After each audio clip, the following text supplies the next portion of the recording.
let's move on to the next stage, which is a Section 8 petition or an application.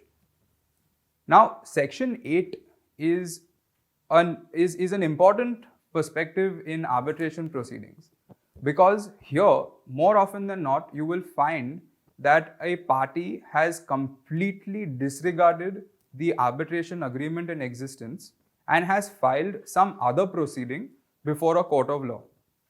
Usually, this happens in cases of suits which are filed before, say, a district court or before the High Court, in complete and wanton disregard of the existence of an arbitration agreement. Now, let me give you an example.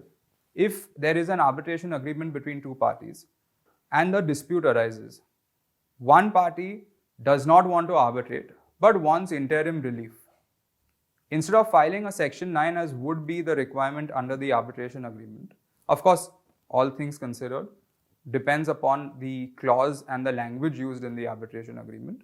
But more often than not, arbitration agreements would be pretty inclusive to suggest that even interim relief can be granted in terms of the arbitration agreement.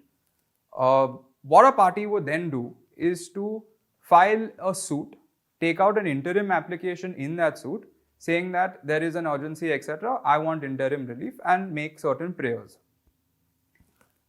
The other side would then come to the court, tell the court that, you know what, there is an arbitration agreement in existence, this party has not disclosed that fact to you. We are taking out a Section 8 application to refer the parties to arbitration as envisaged under the arbitration agreement. And as envisaged also means that at one point in time, the other party had agreed to be bound by that arbitration agreement and had explicitly stated that they would arbitrate the dispute and not go to any other court to raise any any disputes arising out of the agreement.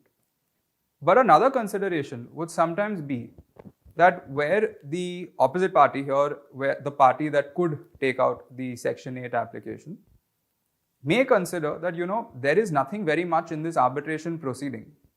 Why get into this whole perspective of a Section 8 at all? If that party feels that the suit and the interim application taken out in that suit is completely mischievous, manufactured, and it can be disposed of at that stage itself, the party may say that, let me argue the suit and the interim application there without taking a Section 8 out, because it doesn't serve my purpose. There could always be a case where this party which is taking out the Section 8 application doesn't have a claim against the other party. So in that case, it doesn't even make sense to refer the parties to arbitration. What would then be the consideration is to see what the parties want to achieve by these applications that are filed. Is there a case where there is a counterclaim in a Section 8? Then it would make sense, because when you file the Section 8, what happens is you will then become the party filing the Section 8 will become the claimant and the other side will become the respondent, because this party has then taken the other side to arbitration.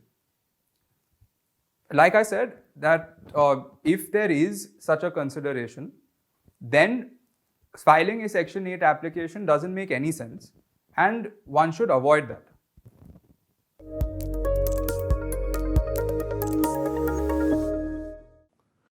So, what does a court consider in such an application?